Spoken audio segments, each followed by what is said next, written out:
तो महाराज वही लक्ष्मी घर में विकृति फैलाने लगती है।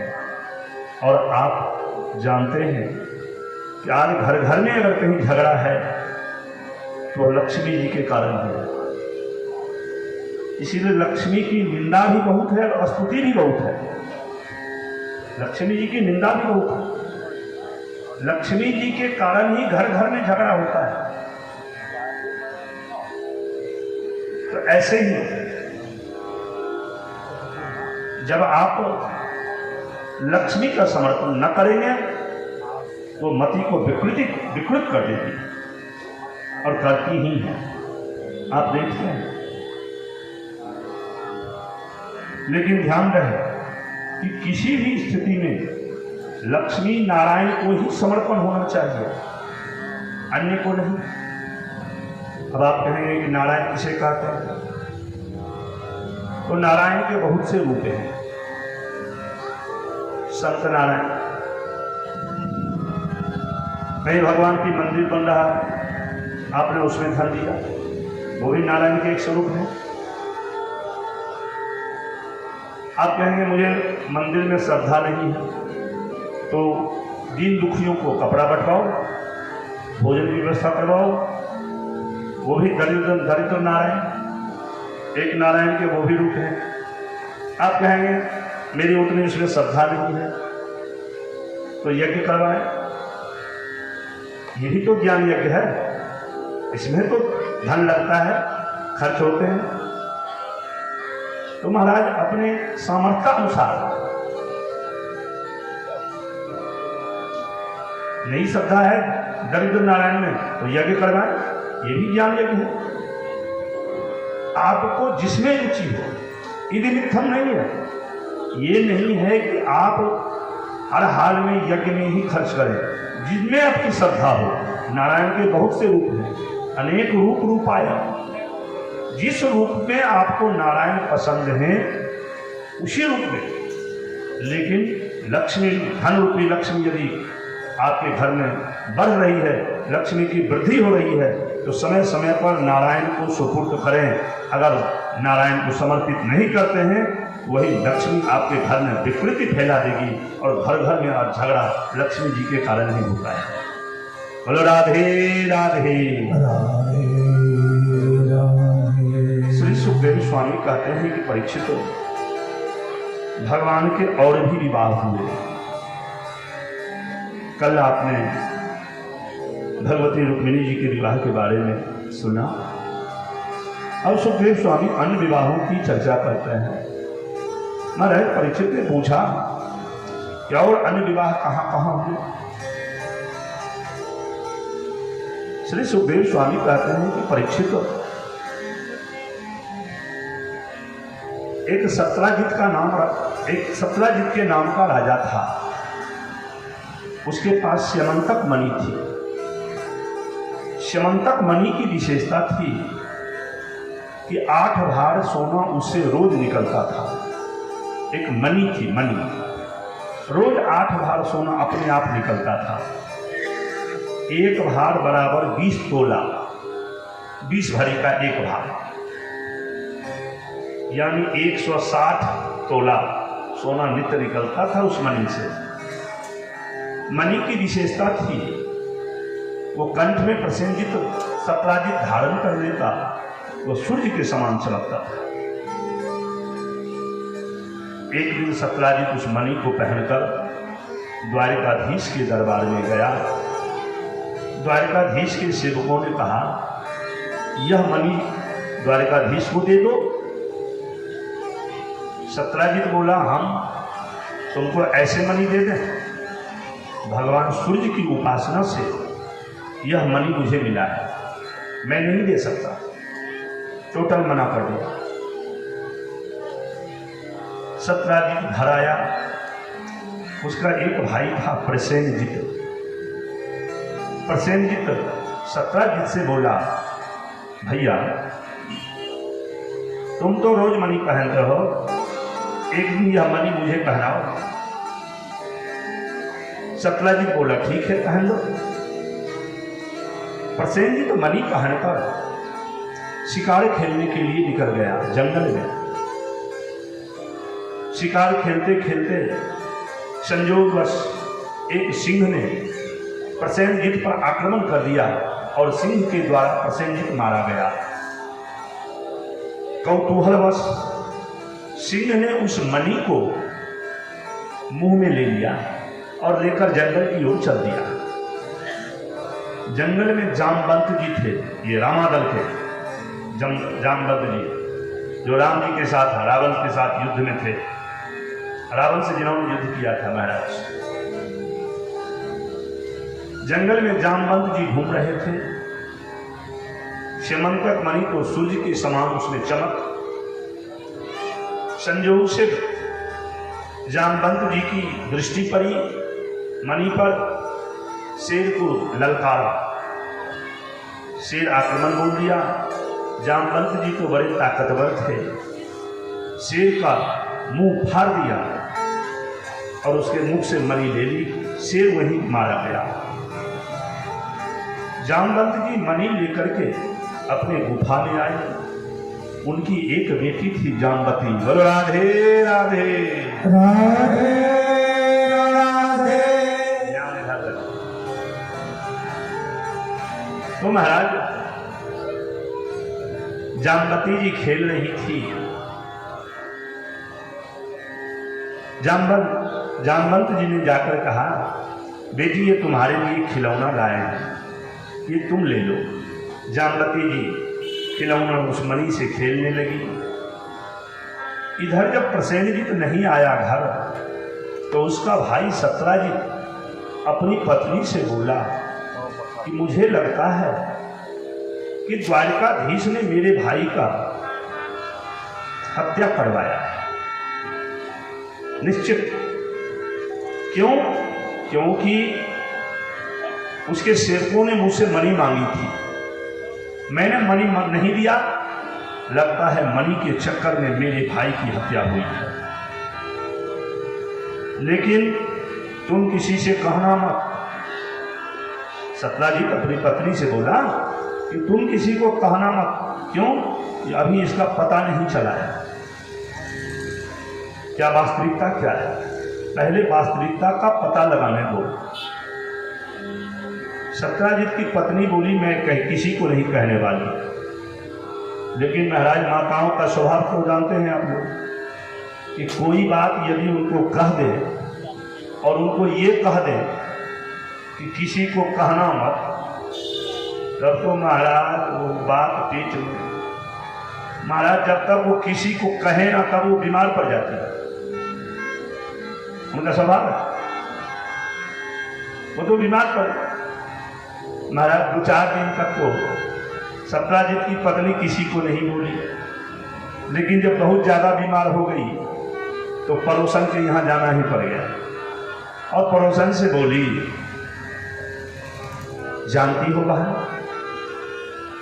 आजकल द्वारिकाधीश बने हुए हैं श्री कृष्ण, भगवान बने हुए हैं, मेरे देवर की हत्या करवा दी मणि के चक्कर में। लेकिन बहन ये बात किसी को कहना मत, कारण अभी इसका प्रमाण नहीं मिला है। पता लग जाए उसके बाद इस बात का बवंडर होगा। पड़ोसन बोली कि सखी जैसे तुम किसी को नहीं बोली, वैसे हम भी किसी को, मैं भी किसी को बोलने वाली नहीं हूं, मैं किसी को नहीं कह सकती। और महाराज फिर वह पड़ोसन अपनी सखी के यहाँ गई। बोली, एक बात मैं आपको कहूँ, हाँ किसी से कहना मत। बोले, किसी से? जैसे तुम किसी को नहीं कह रही हो वैसे हम भी नहीं किसी को कहने वाले। महाराज उसकी सहेली दूसरे को कह दी, दूसरे से तीसरे को, इस तरह से पूरा गांव फैल गया बात। करने करने जपन जना, कान कान में बात पूरे शहर में बात फैल गई। बात द्वारिकाधीश तक पहुंची कि पता नहीं प्रसेनजीत कैसे मारा गया और कलंक मुझे लगा दिया है। पता लगाना चाहिए कि आखिर ये मणि गया कहां। द्वारकाधीश निकल गए जंगल में प्रसेनजीत को ढूंढने। देखे प्रसेनजीत का शव पड़ा है, लाश पड़ा हुआ है। महाराज जो आइए धीरे से बैठ जाइए। नहीं तो बस एक लाइन में विवाह हो जाएगा, 16,107 विवाह हो गए बस। इसलिए एकदम आइए और स्थिर से बैठ जाइए, नहीं तो बस कथा नहीं बल्कि एक बार नहीं कह देंगे विवाह हो गया। तो इस बोलो राधे राधे राधे राधे। तो महाराज भगवान निकल गए, जंगल में देखा प्रसेनजीत का शव पड़ा हुआ है, वहां शेर के चिन्ह दिखाई पड़े, शेर के खुर के चिन्ह। भगवान समझ गए कि यह शेर के द्वारा मारा गया है, लेकिन मणि नहीं है। शेर के पग चिन्ह को देखते देखते भगवान आगे गए तो शेर भी मरा हुआ मिल गया, लेकिन मणि फिर भी नहीं। तब भगवान ने देखा कि यहाँ रीछ के चिन्ह है, भालू के, जामवंत, यहाँ रीछ के चिन्ह को देखते देखते भगवान गुफा में घुस गए। महाराज पुलिस जो अनुसंधान करती है ना, वो इसी तरह करती है, एकदम पग चिन्ह को देखती है कहाँ से कौन चिन्ह आ रहा है। भगवान इसी तरह अनुसंधान कर रहे थे। रीछ के चिन्ह को देखते देखते भगवान गुफा में पहुंच गए। जामवती उस मणि से खेल रही थी। जहां भगवान भीतर घुसे कि जामवती चिल्लाई, जामवंत जी बाहर निकले, बेटी को पूछे बेटी क्या हुआ, क्यों चिल्लाई? बोले देखो सामने कौन घुस गया है उस गुफा में। जामवंत जी बिना देखे आए और भगवान की छाती में एक मुक्का जड़ दिया। बगैर मेरे आदेश का तुम इसमें कैसे घुस गया? भगवान भी बिना देर किए जामवंत जी को 2 मुक्का दिए। महाराज मुक्केबाजी प्रारंभ हो गई। 27 दिनों तक मुक्केबाजी होती रही दोनों में। 28वें दिन भगवान ने जामवंत जी को उठा के पटक दिया और पटक के नस नस ढीला कर दिए। महाराज जामवंत जी जो भगवान ने बहुत पिटाई कर दी, तब जामवंत जी सोए सोए हाथ जोड़े, प्रभु हम समझ गए आप मेरे राम जी हो, हम समझ गए मेरे राम जी के अलावा ऐसा दूसरा कोई मुझे कर नहीं सकता, निश्चित आप मेरे राम जी हैं। भगवान ने हाथ रोक लिया और जामवंत जी के हाथ पर, शरीर पर हाथ सहला दिया। सारी पीड़ा समाप्त हो गई। जामवंत जी मणि का प्रसंग सुनाए। भगवान ने पूछा ये मणि कहाँ से मिली? सारी कथा जामवंत जी सुना दिए कि मैंने शेर के मुंह से लिया है। भगवान द्वारिकाधीश बोले जामवंत जी, लेकिन इस मणि के चोरी का इल्जाम मुझ पर लगा हुआ है, ये मणि मुझे दे दीजिए। जामवंत जी बोले प्रभु मैं आपको मणि कैसे दे दूं? मैं तो अपनी बेटी को दे चुका हूं और बेटी का दिया हुआ धन पिता वापस नहीं लेता है, मैं कैसे दे दूं? भगवान बोले कुछ भी हो हम तो मणि लेके जाएंगे। जामवंत जी बोले तो प्रभु एक उपाय है, आप मेरी बेटी से विवाह कर लें और दहेज में ये मणि ले लें। भगवान ने कहा जैसी आपकी मर्जी। जामवंत जी अपनी बेटी जामवती का विवाह द्वारिकाधीश से वहीं कर दिया और दहेज में मणि दे दिए। मणि लेकर के भगवान आए, सत्यजित को कह बोले कि तुमने मणि के चोरी का इल्जाम मुझ पर लगाया, ये लो तुम अपनी मणि, और ये मणि मुझे कहाँ से मिली है उसका प्रमाण पत्र ये साथ में लाया हूँ। वो जामवती जी सारी कहानी कह दी भगवान ने। और राजा जो सत्यजित था उसकी प्रजा तो पहले कह रही थी कि द्वारिकाधीश बचपन के चोर हैं।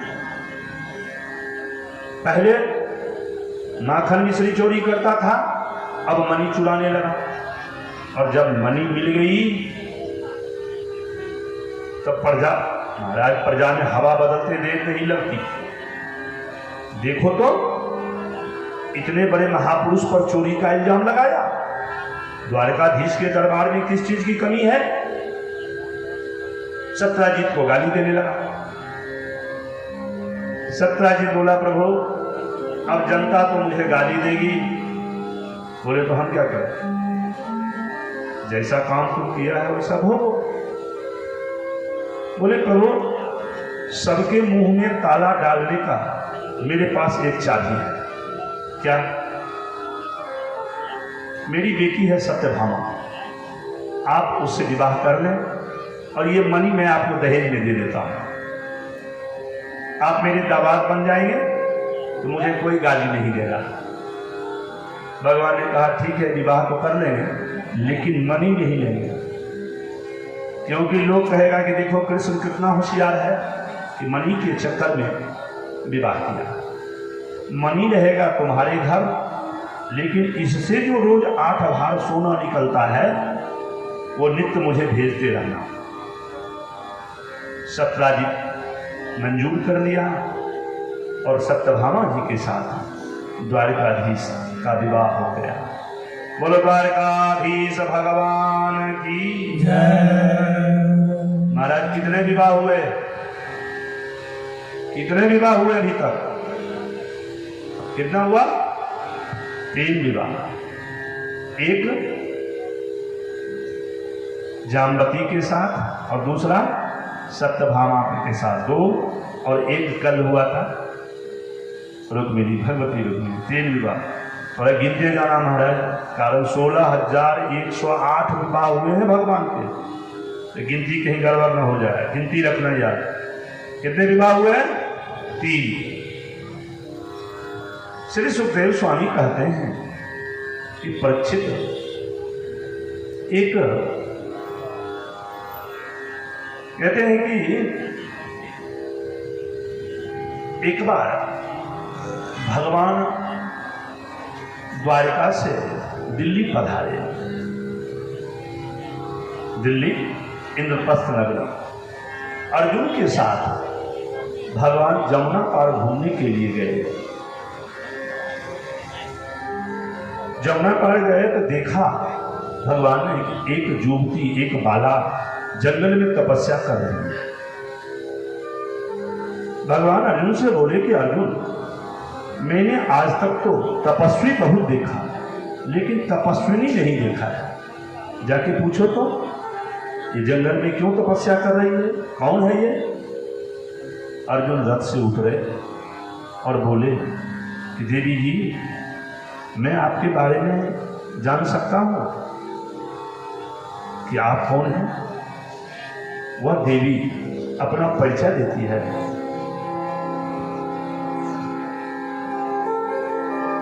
अहम देवस्य सर्तुः दुहिता पतिमिच्छति विष्णु वरेण्यं वरिणं तपः परम स्थिता। अहम देवस्य सर्तुः दुहिता पतिमिच्छति। महाराज मैं सविता की दुहिता अर्थात सूर्य की पुत्री कालिंदी हूँ।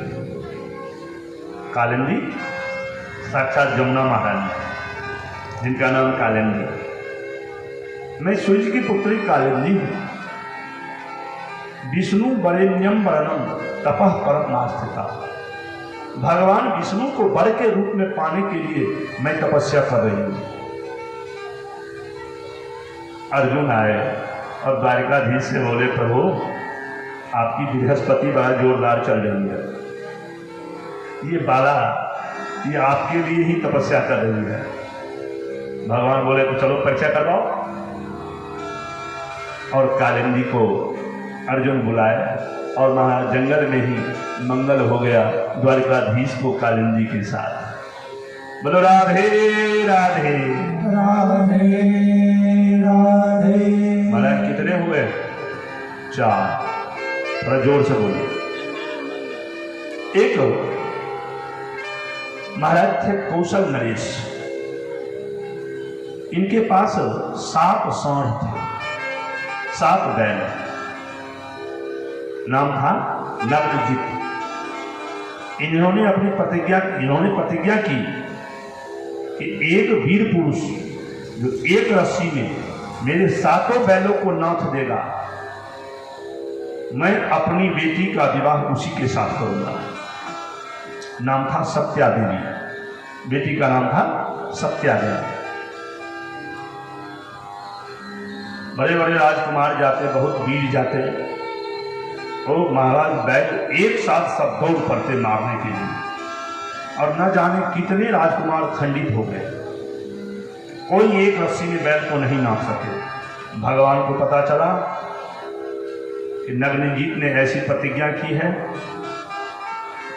भगवान उठे, गए, और बैल के सामने 7 बैल को 7 रूप बना दिया, और 7 बैलों को एक साथ उठा के पटक करके एक रस्सी में ही 7 बैलों को नाप दिया। राजा नग्नजीत प्रसन्न होकर अपनी बेटी सत्या देवी का विवाह द्वारकाधीश के साथ कर दिया। बोलो राधे राधे राधे राधे। अब कितने हुए? 5 हो गए। चलिए, एक थे बिंद और अरविंद नाम के 2 भाई, बिंद और अरविंद। उसकी बहन का नाम था मित्रविंदा। मित्रविंदा द्वारकाधीश से बड़ा प्रेम करती थी, हर समय उनके नामों की माला जपती रहती। लेकिन उसका भाई अपनी बहन का विवाह दुर्योधन से करना चाहता था, राजनीतिक लाभ लेने के लिए। महाराज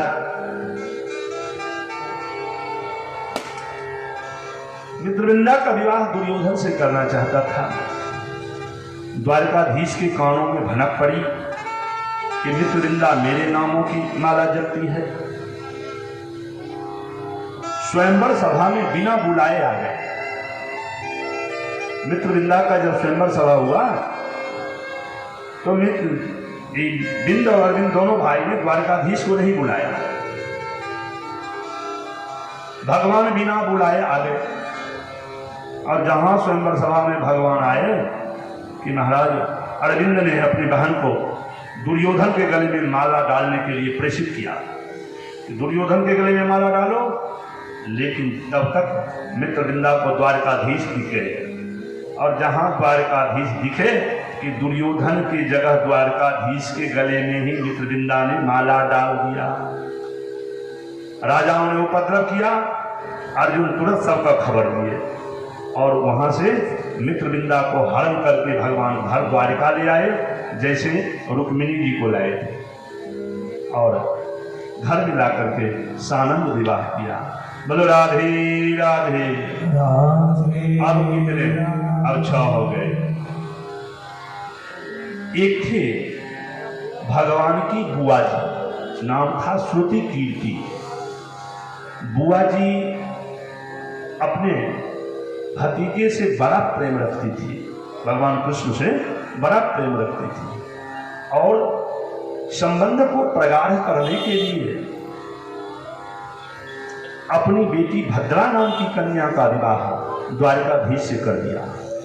महाराज पहले ऐसे ही विवाह होता था, मामा की बेटी से विवाह, बुआ की बेटी बेटा, ऐसा विवाह मांगलिक माना जाता था। और अभी भी दक्षिण भारत में ऐसा ही होता है, अभी भी होता है।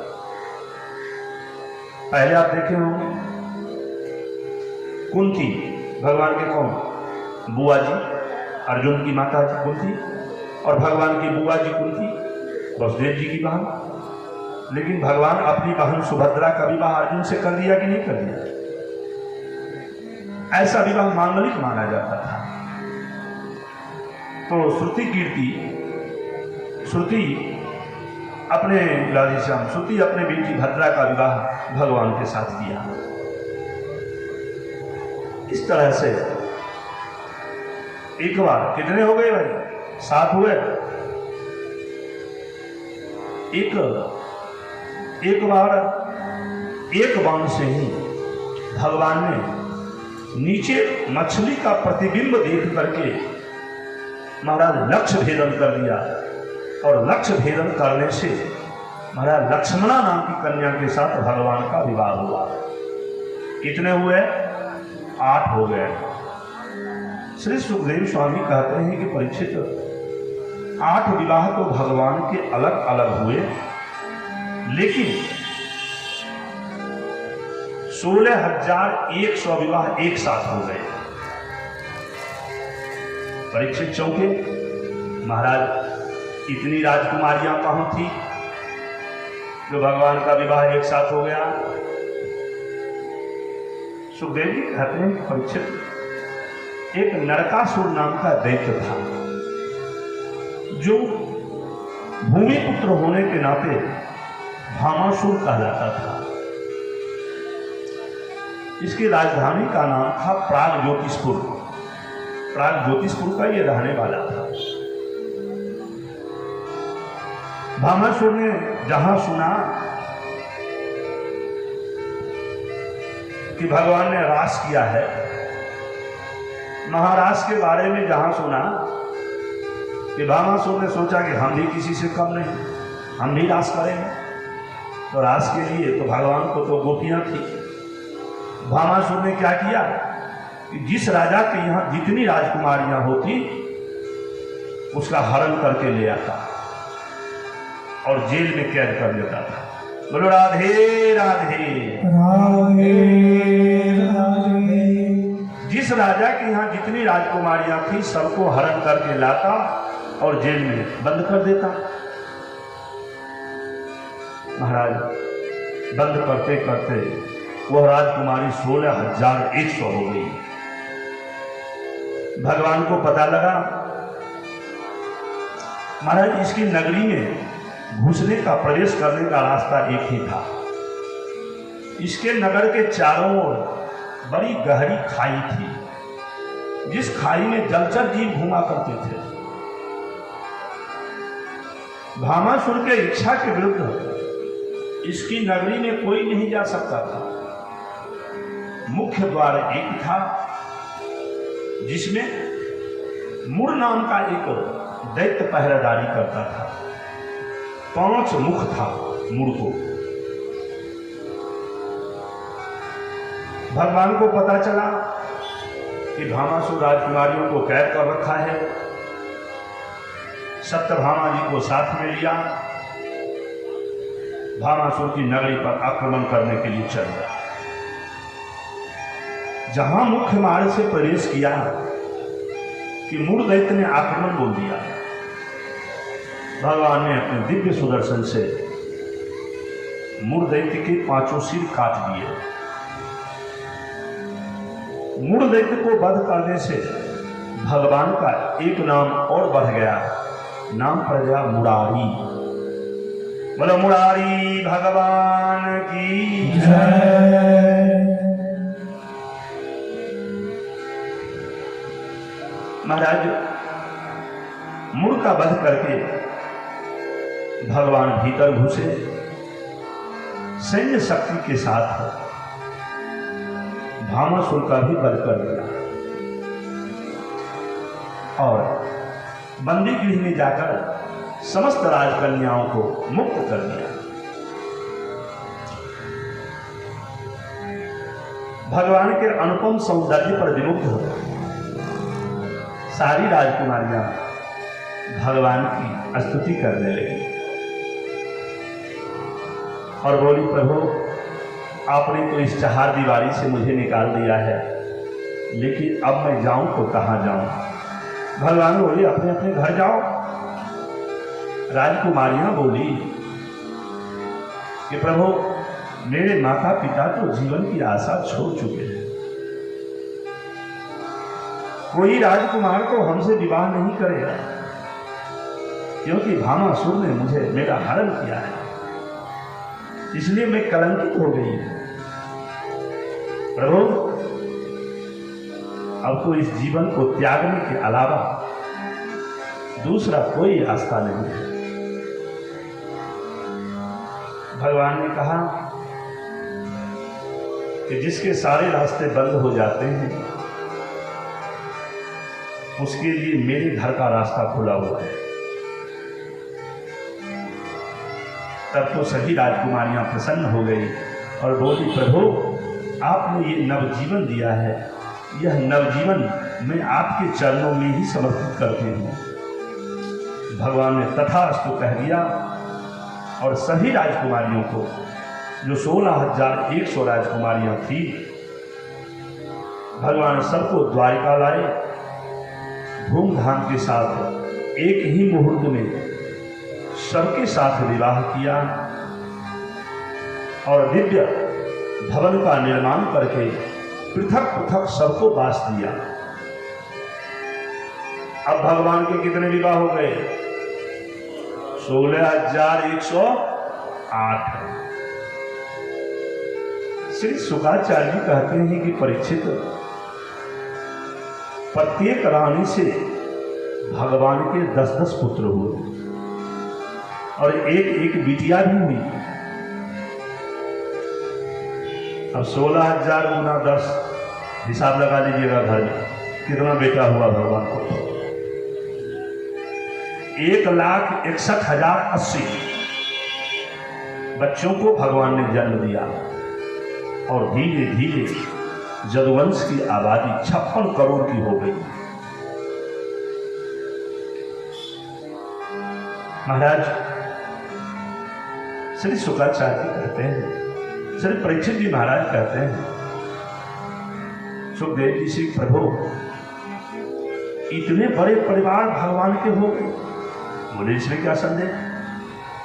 महाराज 10-5 आदमी का यदि परिवार हो तो संभालना मुश्किल हो जाता है, और इतने बड़े परिवार के बीच भगवान कैसे रहते थे? कभी खटपट नहीं होता था क्या? 10-5 आदमी में तो रोज खटपट होना है। थोड़ा गृहस्थ लीला का वर्णन कीजिए।